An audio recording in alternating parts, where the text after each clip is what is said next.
Facebook family. How are we doing? Come on in, have a seat. You can sit with each other. You don't need a mask here. Nothing goes viral. Welcome to our little stage today. Paul Hallasy, he's in the other square over there. He's waiting to talk. We're going to introduce him. This is the second time we've had him on. The first time the film went nowhere. We couldn't find it. So he was humble enough to let me come and go through the whole schlemiel, schlabazel, Halston Pfeffer Incorporated all over again. And here he is today, waiting in the box for me to hurry up. So let me read the intro. And then I can take off these Jewish cat lady glasses. Paul Hallasy performs regularly in New York City and has performed at clubs and colleges across the United States and around the world, you guys, around the world. He has performed his one-man show, Take My Job Please, Confessions of a Stand-Up Doorman, AKA Doorman Confidential, at Dixon Place and the Pit Loft in New York City. He is also the author of a book called New York Trilogy and a blog called The Gay Curmudgeon, thegaycurmudgeonblogspot.com, gaycurmudgeon.blogspot.com. Yes, he's proud of many things. He numbered them off for me because I asked him to. Number 1, his book. Number 2, his one-man show. His number 3, his blog, and number 4, his comedy. Don't know why he put those in that order. Let's find out. Welcome to the stage of Comic Spot, the one and only that we have today, Paul Hallasy. Come on in. Yay! Thank you. Don't get up. Welcome back to Comic Spot, Paul Hallasy. How are you doing today? Oh, I'm okay. I just ordered takeout from a restaurant 2 blocks away and they got lost. Oh my god. This is why I cook at home, okay? No? Did they charge you extra? No, but I should have charged them extra for aggravating me. But, it put me in the right frame of mind for this because I am the gay curmudgeon. So I need something to complain about. That's why I live in New York City, because there's 8 million people here and they piss me off every day. What are some of your favorite things to be a curmudgeon about? Oh, just everything. Actually, I have a whole bit that I do about what I call my New York pet peeves. So it's about, brunch, being overpriced and you have to wait online a half hour and all you get is like, what's the difference between breakfast and brunch? A half hour wait for a table, you double the price. Now I'm forgetting my own material. But, it's like, take breakfast, add a sprig of parsley, watered down cocktail, and a half hour wait for a table. Then double the price. That's brunch. But people wait online for this. I've actually seen people eating while they're standing online waiting to eat. What do they do when they finally get a table? Make themselves throw up so they can eat again? Brunch, people. I am not a brunch person. I love brunch. I don't like the prices. I remember when my dad used to pay for our whole family. I'm like, how could he do that? He wasn't rich, but he did it. No. It's expensive. Yes, it is. So talk to me about your childhood, how you became funny. Why did you become funny? Oh, survival. I've been writing and performing, I want to say my whole life. I started out, the first time I did any kind of performing was in the 4th grade. I used to do impressions, and I did impressions of, actually at that time there was a show on TV featuring impressionists like Rich Little. So I was kind of doing like my impression of Rich Little, doing his impression of Richard Nixon. But I also did Flip Wilson as Geraldine. That was also very popular. Lily Tomlin as Edith Ann and Ernestine. So yeah. Oh, you did the complicated impressions where somebody famous is doing an impression of somebody else. Like you didn't just go for Lily Tomlin at the bus stop. Well, I mean, I don't think I could impersonate Lily Tomlin as Lily Tomlin. I mean, these are all characters, and I guess Yeah.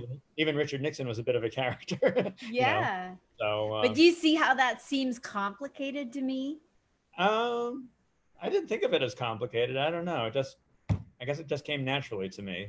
It And had now I to can have. do them. I don't know why. It's like I really don't do. At least I can't think. I haven't really done any impressions lately. Maybe it's something I should get back into. I don't know. I mean, I think someone like Jim Carrey, I think, is amazing. So I think a lot of people look down on that. There's certain people in the comedy world, but like I said, I think Jim Carrey is amazing. I think I do too. like he could just do impressions, and I think he's brilliant. Me too.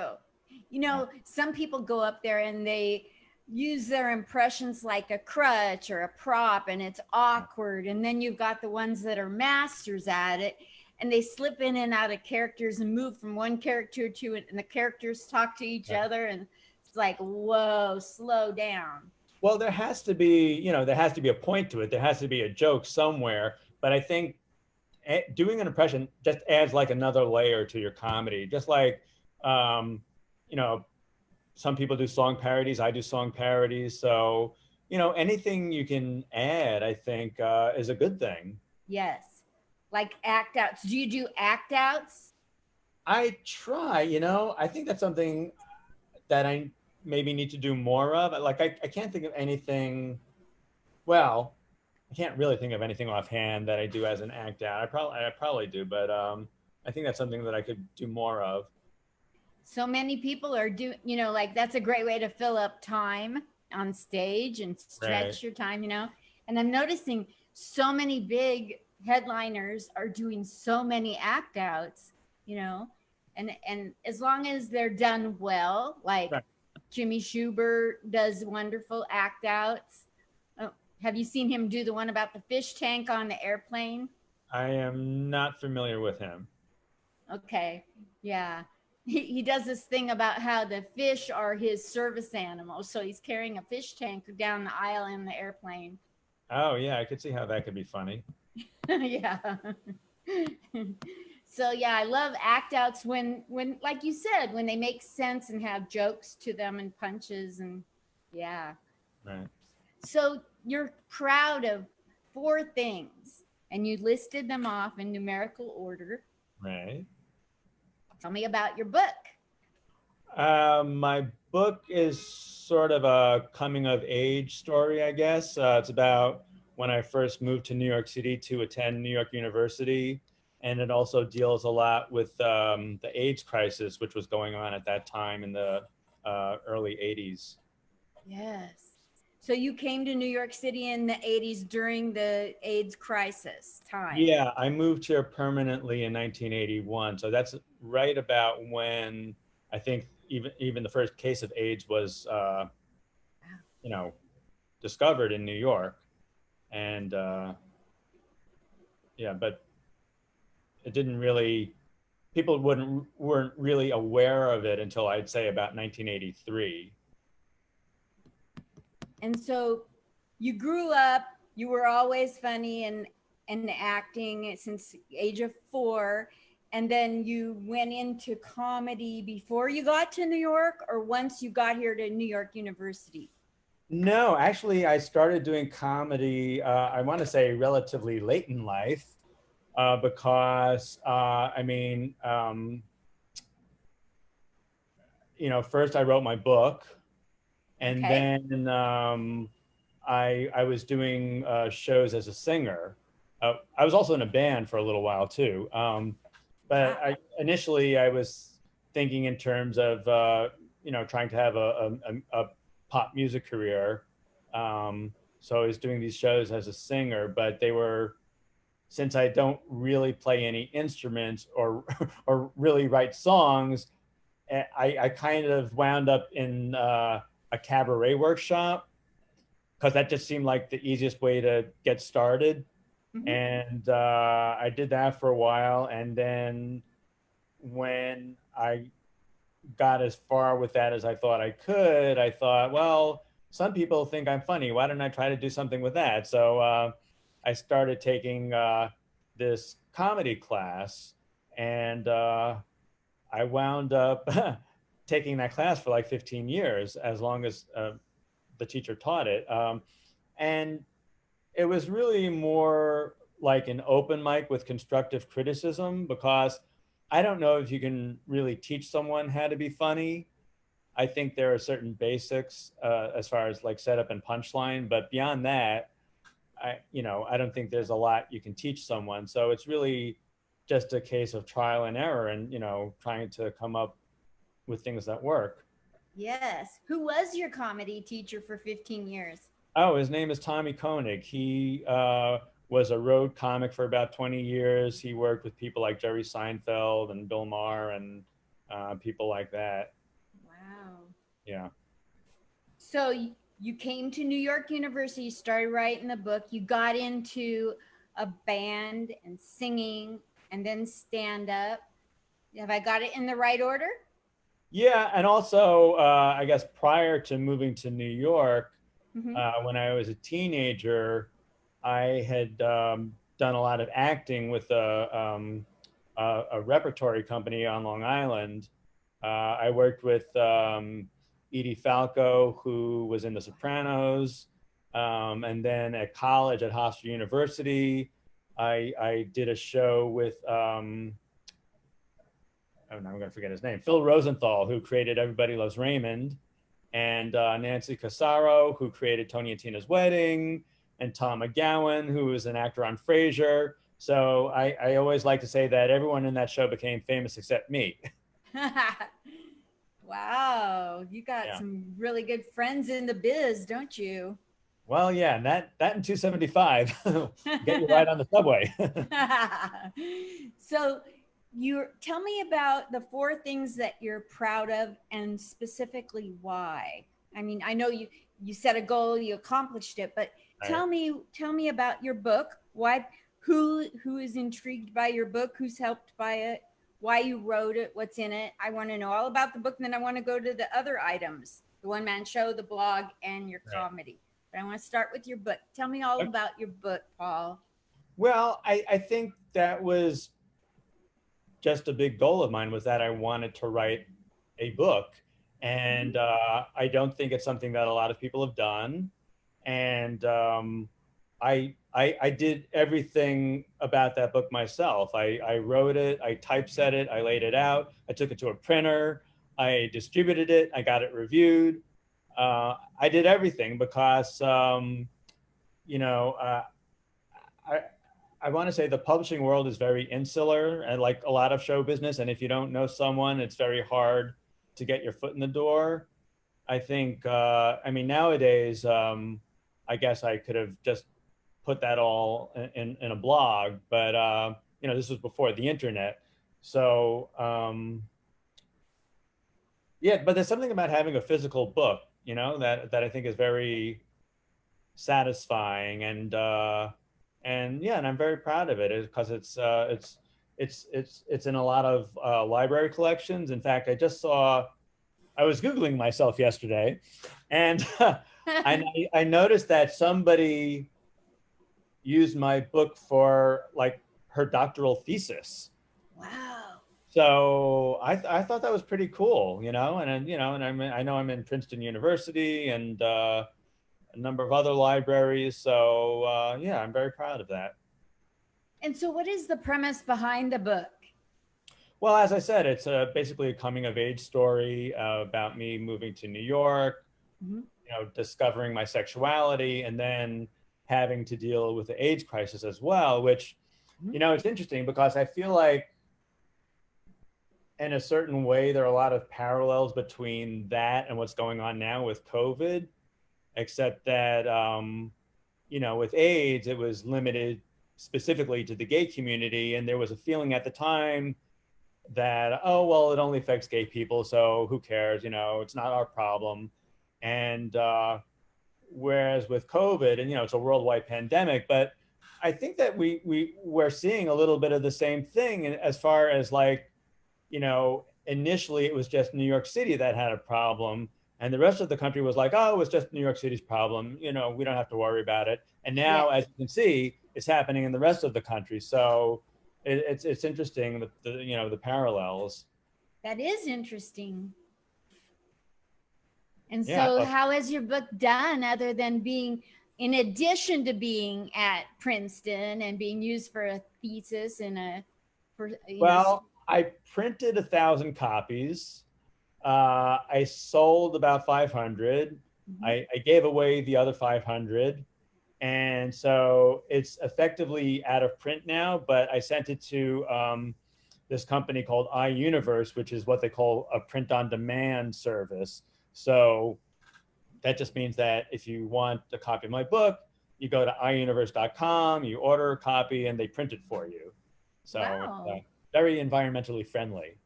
that's awesome. I Yeah, didn't even know that existed. well, now you do. I do. Yeah. Okay, I want to hear all about your one man show, Paul. Okay, so my my one man show was about my experience working as a doorman at a co-op building in the West Village, and it was also about the difficulty that I had finding a job because let's just say I didn't want to be a doorman. It was something that kind of fell into my lap because my partner worked at a bar, and one of the customers there was the president of the co-op board of this building. So, and I had been looking for work for, well, I would say at least 6 months because my unemployment was about to run out. That's which is why I took the job, and it was really horrible. And you know, one of the reasons I wrote this show was for therapy because I was just in so I was just so upset that that I was in this position, and I thought, well, the only way I could justify this job on any level is if I get some material out of it. So so I wrote that play, and now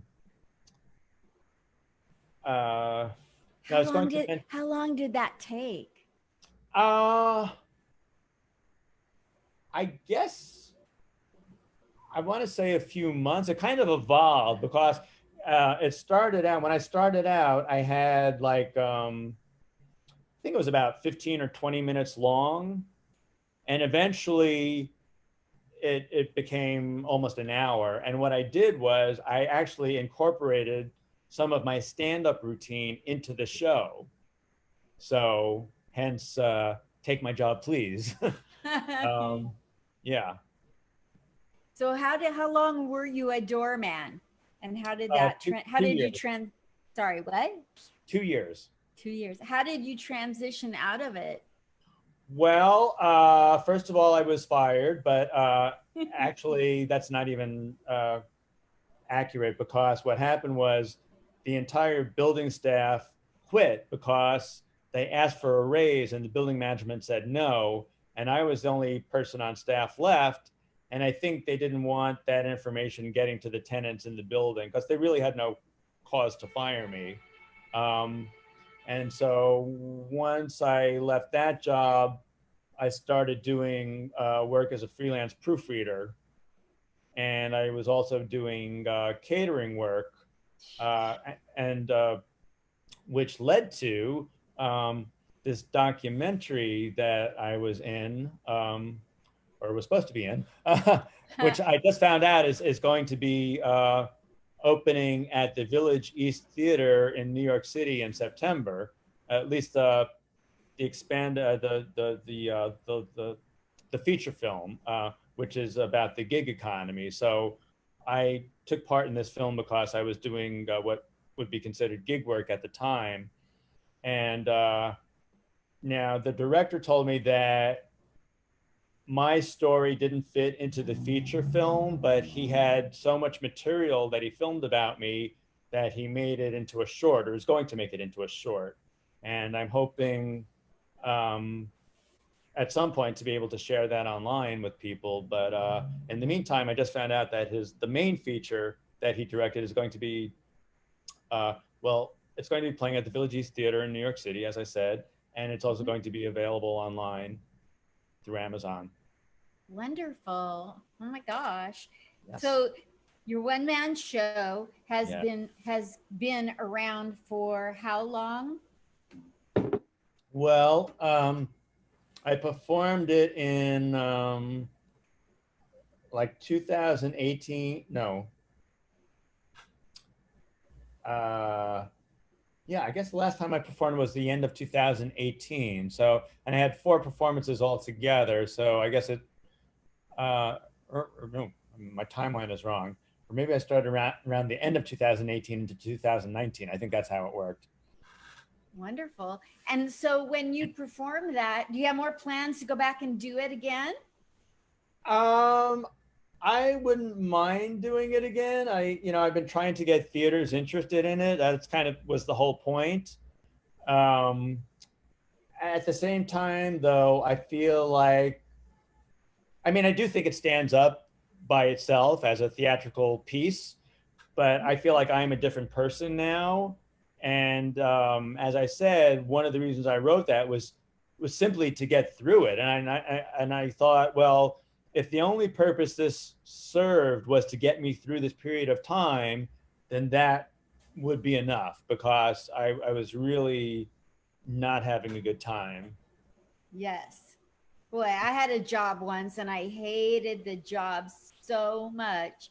It was a bank job, and I had worked my way up in the corporate ladder at a bank, and then they let people go, and I had to take a teller job right by my house, and I hated the job so much. I was praying all day and every day. And we got robbed December 31st at a quarter to 6, and he came to my window. And you know, when you trip the alarm, it starts taking still snapshots, one right after the other. And it caught me praying, in the act of praying, because I was in the habit of praying. It was just second nature to pray for any. Yeah, that's how I got through it. I I thought you should were write. praying to get fired. Oh, there have been times. There have been times. Yeah. So yeah, so I could write a one woman play about a lot of areas in my Yeah, life. well, But hey, dog day afternoon, huh? yes, yes.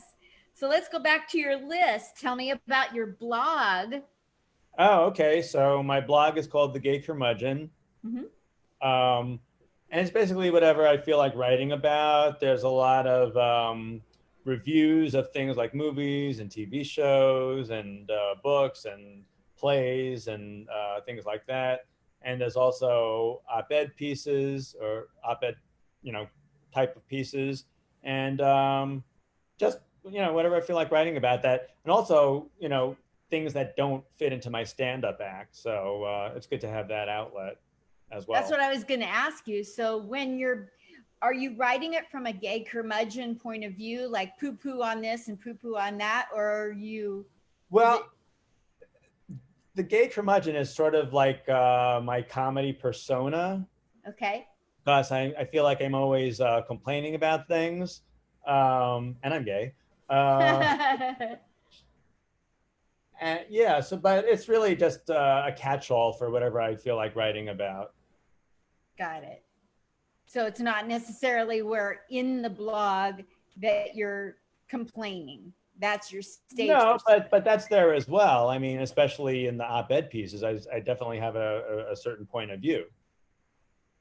What's an op-ed? Well, it's like the opinion or editorial page of a newspaper. Got it. Yes. Nice. So how's the blog been going for you? Do you have a lot of viewers? Yeah, I've had like 60,000 page views. What? Yeah, Oh my look it goodness up. sakes! Then, well, I did look it up, but I didn't go and spy Oh on yeah, how I guess many. you can't. Well, actually, it does say on the bottom. It'll tell you the number of page views on the bottom of the blog if you scroll down. Oh, oh, you froze up on me. Oh Okay, I don't like to spy on people that much, but I'm glad you got that many people looking at it. That's awesome. Do you yeah. get comments after they look at it? Um, I, rarely, I would say. That's the thing about writing is that at least with writing a book, you really don't get any feedback unless I guess unless you do like a reading or something. Um, so, that's one of the great things about stand-up comedy is you get immediate feedback. I mean, it could go either way, I suppose, but yeah, I mean, I've occasionally have gotten some comments, but it's enough to know that people are reading it, or so. I mean, Absolutely. 60,000 page views. My goodness. Congratulations. thank you. Holy cow. Okay. So you said number 4 on your list was comedy. You're proud of your comedy. Talk to me about your comedy and why you're proud of it. Well, I've been doing it now for 20 years. Congratulations. Thank you. Yeah, I think I'm pretty good at it. You I don't know. I mean, otherwise, were really good at it. That's why I got a hold of you. I love your comedy. thank you. Yeah. Yeah, it's just, what can I say? It's something I enjoy doing, and I like the social aspect of it as well. I really like, for the most part, the people in the comedy world. I feel like they those people get me, and that's like my there's a certain mentality, I think, among comedians, and I think comedians are very serious people. A lot of times I get the comment from people, "Oh, how could you be a comedian? You're so serious." And comedians are some of the most serious people I know. I mean, it's our job to think about things, and really, that's the function of artists in general, is to think about things and sort of explain them to people, or help people understand them, or just um, I don't know, give them an outlet to know that they're not the only person feeling certain things, or to articulate it for them. Maybe that's the best way to put it. It's an artist's job to articulate the things that people are feeling but can't put into words. How's that? I love that. So, in the time that in the 20 years that you've dedicated your life to making people laugh, Yes. how far has the comedy taken you in the United States, the world, stages? What are the things that you, specific places and things you've done with your comedy that make you proud?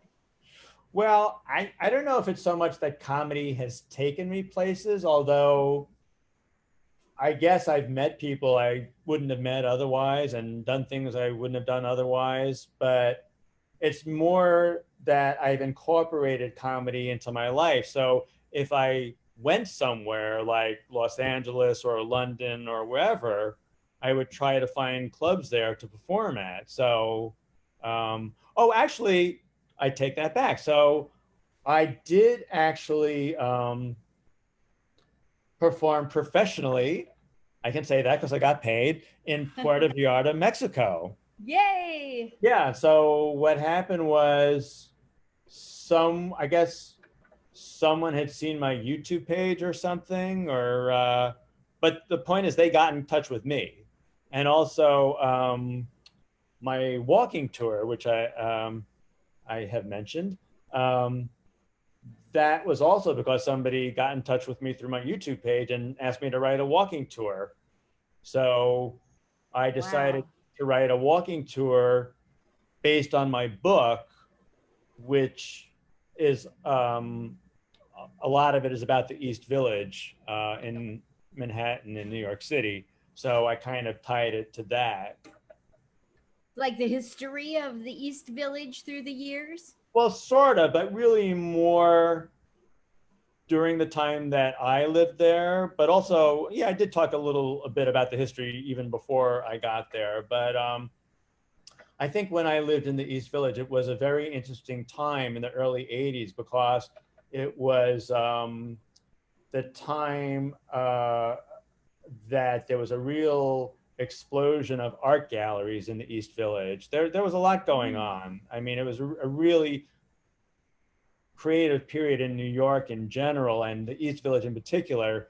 And I did actually live next door to an art gallery called the Fun Gallery.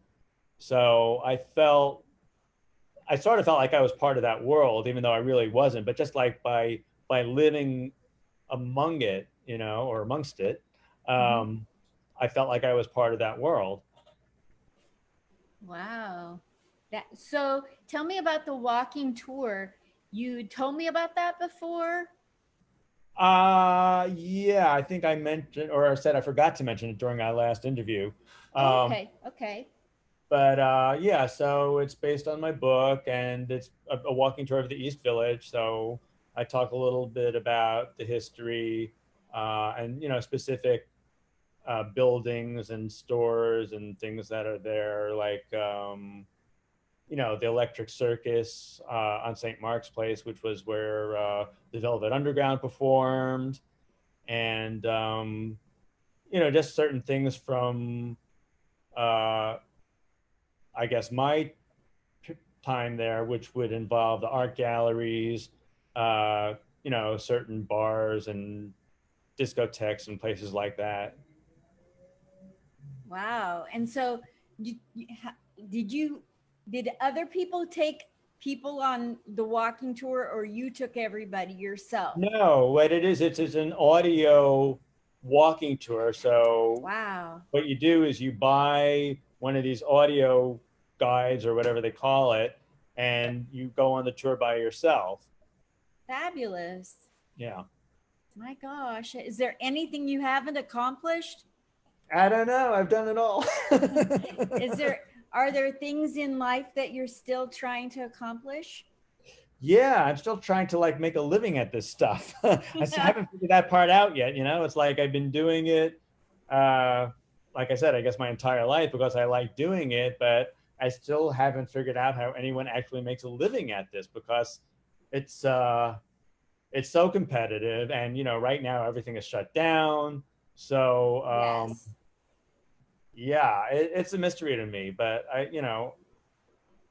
like I said, if you don't like the doing of it, then you really should not be doing it because it's just the odds of even being able to make a living at it, let alone become successful at it, is it's just kind of insane.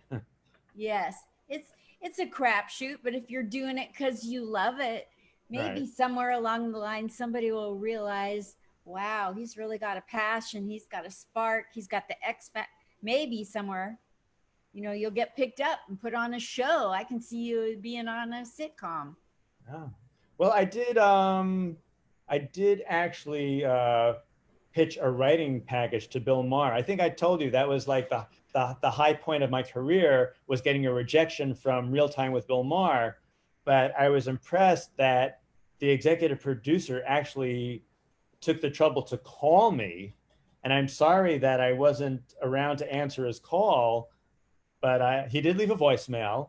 But I just thought it was amazing because I had been trying to get a quote unquote real job for like 4 years, and none of those people would even have the courtesy to, return a phone call or email or anything. Wow. So I thought it was pretty astonishing that somebody like that would actually take the trouble to call me, even if it was to say that, they were sticking with their current writing staff. Wow. And did they go into any more detail than that? Because that's pretty interesting that they would call to tell you you're rejected. Yeah, I mean, it's kind of amazing that I even got to submit a writing package in the first place because most of the time you can't even submit something without an agent. Wow. But, since my comedy teacher knows Bill Maher, that was sort of my entree. And I had to sign like a certain not a non-disclosure form, but like a release, some kind of release, basically to say, that I wouldn't sue them or something because I think that's the reason why you have to submit through an agent, and because they're worried about being sued for plagiarism. Um, and I was able to submit it, and didn't work out this time, but who knows? So, where do you think your comedy is going to take you in the year after the pandemic? What's the goal? Well, that's interesting because I feel like since the pandemic started, I have been writing a lot more what I would call current events material. So it's precisely the kind of material that would be on a show like Real Time with Bill Maher. And that's because, well, two reasons. One is because I've been doing this weekly Zoom comedy show and I've been trying to come up with new material every week. And the other is because I just feel like normal life isn't happening right now. And I feel like my old material or my stock material just doesn't seem relevant because everyone is so consumed by this pandemic and everything that's going on. I feel like that's what I should be talking about. Good for you. Yeah. That's the exact thing I'm staying totally away from. Oh, well, somebody has to talk about it.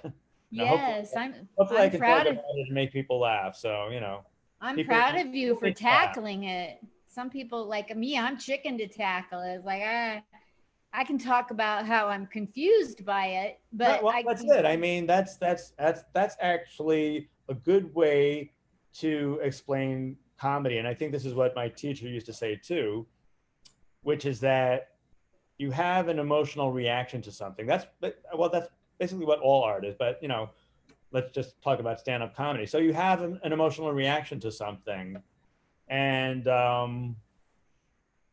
like a lot of times when I have an emotional reaction to something, I'll post it on Facebook because that's just the most immediate outlet for me. me too. And so when I am composing my stand-up set, I'll just go back over my Facebook posts and do it that way, as a starting point. Yes. But that's I, basically all it is having an emotional reaction to something. cool. Yeah. Well, there's hope for me. Yeah. I have lots of emotional reactions to a Right. lot of And and things. since I'm a curmudgeon, Joan Rivers used to say she's angry about everything. And that's kind of how I feel. So I think if you're angry about everything, then you'd probably be a good comedian.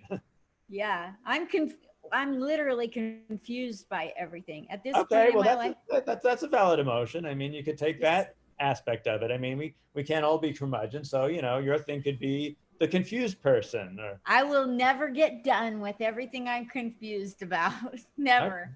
There's well, more every day. that's good. That's good. Endless material. Yeah. As well, other people get tired of hearing it. That's the problem. I just have to go Well, to different venues. or write new stuff. That's Yeah. well, that's the thing. But that's the a thing about doing a weekly comedy show is that I can't. Well, personally, I don't want to be doing the same material every week, No. especially in front of the same audience. So, that's why I've been trying to write something new every week. That's wonderful. So, um, the I keep turning off the light. I paid the electric bill. Oh, What is the like when you start writing about something? It's because you feel a certain way about a certain something that's going on in the world. Is that yes. where you get your muse? Okay, Yeah. that's your muse. Okay, cool. So, like, do you come up with the generic what's going on, and then you put the details into it to punch it up, or do you? No, it's almost the opposite. I start with the details, and then if you're putting together what my teacher used to call a chunk of material, you would see what things relate to each other. So, if, for example, you had a bunch of jokes about Donald Trump, you would put all of that into your Donald Trump chunk, and or whatever whatever the topic is. Got it. Like Ah, I have I don't know, I want to say I have an hour of COVID material, but maybe 15 minutes. my goodness sakes. I think the world could really use to laugh about COVID, and I'm really glad that you're writing about it. I think it's brave to go right in and make jokes. And I bet if you submitted to Bill Maher, it's good material. Oh yeah, but and it's like I'm not making fun of people dying. I mean, I guess there are certain rules in comedy, because or I don't know. I guess that's relative, but you can certainly talk about your emotions. I mean, people are very emotional about this. They're scared, they're confused, they're angry, they're frustrated. That's all valid material. That's cool. Yeah. That's very good. Very good. So, how do you want your legacy to be remembered? How do you want to be remembered? Because you've accomplished a heck of a lot, and Wow. you're not done yet. I mean, you're what, 25 years old, 30 tops, Oh, go on. 31. That's my final. Oh, keep going. uh, yeah, no, I mean, I do take pride in my work, and but I think it's also important to be a good person. Sometimes it's hard to do both, especially in show business. Yes. That God knows there have been any number of stories written about backstabbing from All About Eve to whatever. But Yes. I'm trying to be a good person at the Yes. same time. It's such a competitive world, Yeah, it's crazy. backstabbing. And I've seen people just create facts out of thin air to bring other people. This cancel culture is nothing new. I've seen people in certain cities I've been in fake it that people did things just to ruin their careers. Yeah, I have. Oh gosh. Yeah, it's not pretty. Not Oh, pretty. Making up stuff is always going to bite you in the rear. Don't do it. yeah. Well, I think the comedy community is pretty close knit, and people tend to know what's going on within the community. So because I think that the big issue is, or one of the big issues is like stealing material. Yes. So, I mean, I would be the first to admit that there's what my teacher used to call parallel thinking. In fact, I've seen it a number of times where something I wrote on Facebook wound up in Bill Maher's monologue. And I'm not saying he stole it from me. I'm just saying that sometimes people think the same thing. But if people know a certain bit is associated with you, then they can't accuse you of stealing it. So my teacher always used to say, the more personal you could make it, the better, because then it can't be stolen. Yes. But there are some things that are sort of generic. And actually, unfortunately, current events is a perfect example because, you know, the same current events are happening everywhere. So everyone has their own point of view, but a lot of times people have the same point of view. So, and actually, one of my COVID jokes I discovered after I recorded it, of course, um, I discovered something very similar on Facebook. And, look, I know that I wrote my bit before I saw this Facebook post, so I'm comfortable with that. And I even have it on videos. But, it's going to happen that people sometimes think about the same thing. Yes. One time when I was in Portland, Oregon, I typed a Facebook post, Mhm. 5 minutes, and I put it on a pink background. 5 minutes later, I see a post on a pink background, and it's my post. It's my joke on my background with his Wow. name on it. So this person took it and copied it, didn't share it, copied it. So I said to him publicly, I said, that's my joke. You can't do that. So Right. publicly, like a dingbat, he writes back, yes, I can. I looked him up. He worked at the comedy club where I was associated. He was a Yeah. booker for a newscaster who became a comedian. He was the one that would call around and get him a gig. He knew very well. He knew very well it's wrong to steal material, and he knew he Right. stole it. And Right. he's telling me it's okay. So then I looked deeper into his Facebook profile, which isn't looking very far at all. I looked up, and he went to my high school, and it said he was a salutatorian at my high school. And Wow. so then I went back and I go, no, you can't. And furthermore, I see you went to my high school, and it's no shock that you weren't the valedictorian. You Oh, stood against him. Like, you got to take that down. You can't steal material. Like, how dumb are you? If you'd have put it on a blue background, like, right. I wouldn't even have noticed the joke was mine. Well, like I said, I think the comedy community is very close knit, and if somebody has a reputation for stealing material, it's not going to be good. No, not at all. But that's a close. Not like I. It was like 3 years ago. My jokes weren't even worth stealing. Yeah. Why? He Steal thought some so. good jokes. I What's that? said he thought so. Yeah, yeah. You're gonna steal. Like, be Go smart from about the it. best. Yeah. Change it, or at least the background. But we've all been guilty of hearing a thought, like somebody's said something that we thought was funny, and maybe altering it totally so that the basis is now become our own. Right. And that's not what we're talking about. We're talking about Right. taking the Yeah, exact. I actually had an instance recently where I unconsciously uh, used somebody else's joke, and I apologized for it when I found out, and I wouldn't use it again. But that's the thing. I mean, another thing about comedians that is that I think we're very good at remembering when we've heard or seen something funny, and it'll stick in our mind. And sometimes unconsciously, we'll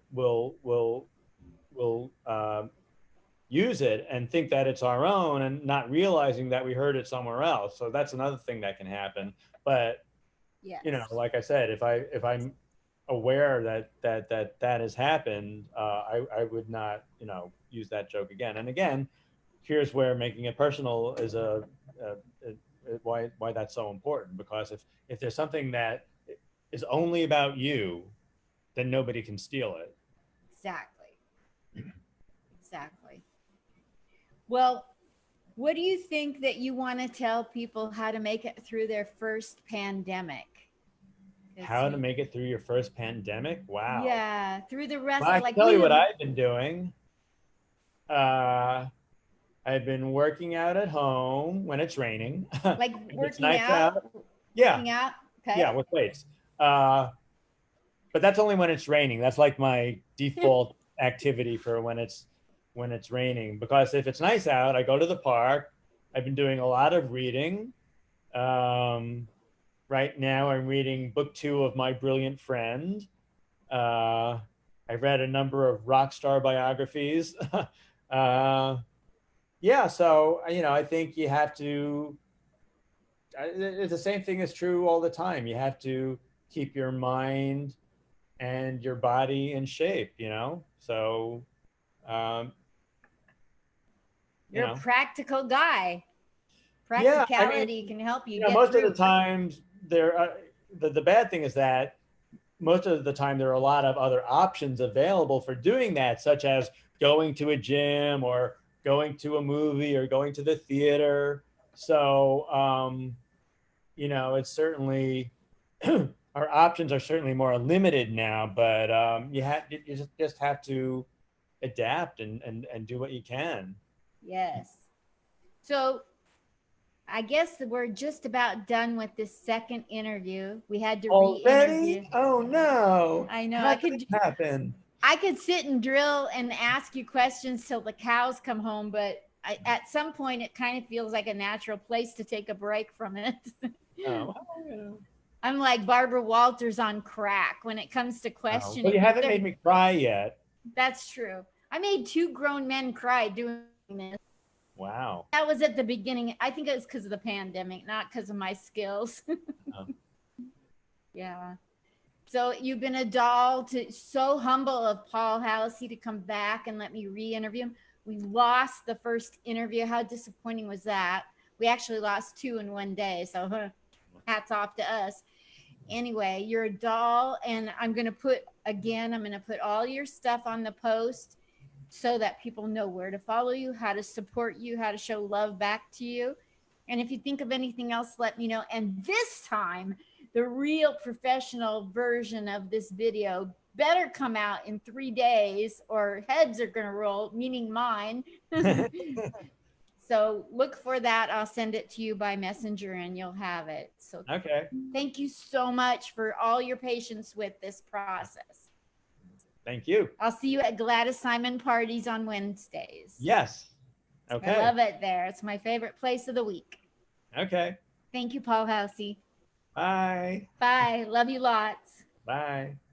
Everybody's